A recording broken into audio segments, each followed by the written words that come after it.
has provided us, that's awesome and that's unexpected. बहुत अच्छा सफ़र महसूस कर रहा हूँ, कभी ऐसा सफ़र महसूस नहीं किया जो अभी महसूस कर रहा हूँ। और ये जो गाड़ी है माशाल्लाह बहुत ज़बरदस्त है, और ऐसे ही कामयाबी के साथ रेलवे तरक्की करेगा तो बहुत ज़बरदस्त है। हर लिहाज से बहुत अच्छा है। इनफैक्ट सारा जो स्टाफ है वो बहुत अच्छा है कि मैं तो सबको ही रेकमेंड करूँगी कि ग्रीन लाइन में ही ट्रैवलिंग हो। मुझे इस ट्रेन की जो स्पॉट लाइट है वो मुझे बहुत पसंद आई है। We all are enjoying here and everything is just amazing and super. We are enjoying. Thank you.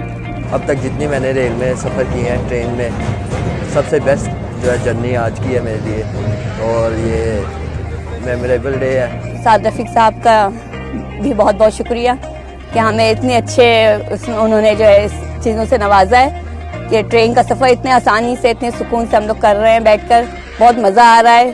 Thank you Saad uncle.